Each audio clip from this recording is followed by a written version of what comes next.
ഗോപിക അനിലിൻ്റേതും നടനും അവതാരകനുമായ ഗോവിന്ദ് പത്മസൂര്യയുടേതും കോഴിക്കോട് വെസ്റ്റ് ഹിൽ സ്വദേശിയായ ഗോപികയും അനുസ്ഥിതിയും മാതാപിതാക്കളും പാലക്കാട് പട്ടാമ്പിക്കാരായ ജിപിയും അനിയും മാതാപിതാക്കളെയും എല്ലാം പ്രേക്ഷകർക്ക് ഏറെ സുപരിചിതരാണ്.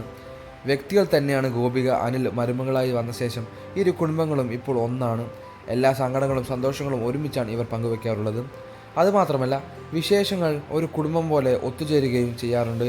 ഇപ്പോഴത്തെ രണ്ട് കുടുംബങ്ങളെയും കണ്ണീരിലാഴ്ത്തിക്കൊണ്ട് സംഭവിച്ചിരിക്കുന്ന അപ്രതീക്ഷിതമായ ഒരു വേർപാടാണ് ഇപ്പോൾ വലിയ രീതിയിൽ വാർത്തയായി ആരാധകർക്ക് മുന്നിലെത്തുന്നത്.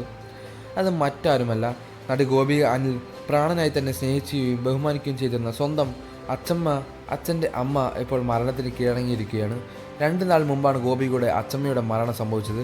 തുടർന്ന് പത്രത്തിൽ വന്ന എന്നെ ഒരു കുറിപ്പെടുത്ത് അതിൻ്റെ കട്ടിങ്ങായി എടുത്തു വച്ചിരിക്കുകയാണ് ഗോപിക തൻ്റെ സോഷ്യൽ മീഡിയ പേജിൽ വേദനയോടെ ഈ വാക്കുകൾ പങ്കുവച്ചത്. ഗോപികയുടെ അച്ഛൻ വിപിൻ അനിൽ കുമാറിൻ്റെ അമ്മ ഗൗരിയമ്മയാണ് മരണത്തിന് കീഴടങ്ങിയത്. കുറച്ചുകാലമായി വാർദ്ധക്യ സഹജമായ അസുഖങ്ങൾ മൂലം ബുദ്ധിമുട്ടുകൾ അനുഭവിക്കുകയായിരുന്നു. ഗൗരിയമ്മയ്ക്ക് 89 വയസ്സായിരുന്നു പ്രായമുണ്ടായിരുന്നത്. കോഴിക്കോട് വെസ്റ്റ് ഹിൽ സ്വദേശിനിയായിരുന്നു. ചുങ്കം തായോട്ട് അയ്യപ്പ ക്ഷേത്രത്തിന് സമീപത്തെ ഹൗസ്ബാ വീട്ടിലായിരുന്നു ഗൗരിയമ്മ ഏറെക്കാലം താമസിച്ചിരുന്നത്. എന്നാൽ വാർദ്ധക്യ സഹജമായ ബുദ്ധിമുട്ടുകൾ ഏറി വന്നതോടെ മക്കൾക്കൊപ്പം തൃശ്ശൂരിലേക്ക് താമസം മാറുകയും ചെയ്തു. ഭർത്താവ് നേരത്തെ മരണത്തിന് കീഴടങ്ങിയതായിരുന്നു. റിട്ടയർഡ് CMG ആയിരുന്ന ബാലകൃഷ്ണൻ നമ്പീശനായിരുന്നു ഭർത്താവ്. 3 മക്കളായിരുന്നു ഇരുവർക്കും ഉണ്ടായിരുന്നത്.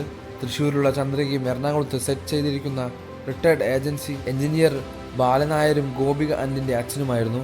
മകൾ ഗോപികയുടെ അച്ഛൻ വിബി അനിൽകുമാറിൻ്റെ കുടുംബം കോഴിക്കോടാണ് സെറ്റിൽ ചെയ്തിരുന്നത്. അനിൽകുമാർ റിട്ടയർഡ് കർണാടക ബാങ്ക് ഉദ്യോഗസ്ഥനായിരുന്നു. മരുമകൾ കൃഷ്ണദാസ്, ഓമന, ഗോപികയുടെ അമ്മ ബീന എന്നിവരായിരുന്നു. ഗൗരി അമ്മയുടെ സംസ്കാരം ഇന്നലെ രാവിലെ 11 മണിക്ക് തൃപ്പൂണിത്തറ ശ്മശാനത്തിൽ വെച്ചാണ് നടത്തിയത്. പാലക്കാട് പട്ടാമ്പിൽ നിന്ന് GPയുടെ കുടുംബങ്ങളും മറ്റും ബന്ധുക്കളുമെല്ലാം അച്ചമ്മയെ അവസാനമായി ഒരു നോക്കി കാണാൻ വേണ്ടി എത്തിച്ചേർന്നിരുന്നു. എറണാകുളത്താണ് അച്ചമ്മയുടെ സംസ്കാരം നടത്തിയത്. അതേസമയം ഗോപികയെ പോലെ തന്നെ അച്ചമ്മയുമായി ഏറെ അടുപ്പത്തിലായിരുന്നു കീർത്തന. അനിലും അച്ചമ്മയെ പ്രിയപ്പെട്ടതായിരുന്നു. കീർത്തന അച്ചമ്മയെ അവസാനമായി ഒരു നോക്കി കാണാൻ സാധിച്ചല്ലോ എന്ന സങ്കടത്തിലാണ് ഇപ്പോഴും ഉള്ളത്. US ഉപരിപഠനത്തിന് പോയിരിക്കുന്നത് കൊണ്ട് തന്നെ പെട്ടെന്ന് വരാൻ സാധിക്കുന്ന സാഹചര്യമൊന്നുമില്ല കീർത്തനയ്ക്കുണ്ടായിരുന്നത്. അതുകൊണ്ട് തന്നെ ആശ്വാസവാക്കുകളുമായി ഗോപികയ്ക്ക് ചുറ്റും തന്നെ പ്രിയപ്പെട്ടവർ ഉണ്ടെങ്കിലും സങ്കടം അടക്കാനാകാതെ പാടുപെടുകയാണ് കീർത്തന. കാരണം അച്ചമ്മ എന്ന് പറയുന്നത് ഇരുവർക്കും അത്രമേൽ പ്രിയപ്പെട്ട ഒരു വ്യക്തി തന്നെയായിരുന്നു. അച്ചമ്മയുടെ വേർപാട് താങ്ങാനാകാതെ വിമർശിക്കുന്നവരാണ് ഗോപികയും കീർത്തനയും. കൂടുതൽ വാർത്തകളും വിശേഷങ്ങളും അറിയാൻ ഈ വീഡിയോ ലൈക്ക് ചെയ്ത് തന്നെ സബ്സ്ക്രൈബ് ചെയ്ത് സപ്പോർട്ട് ചെയ്യുക.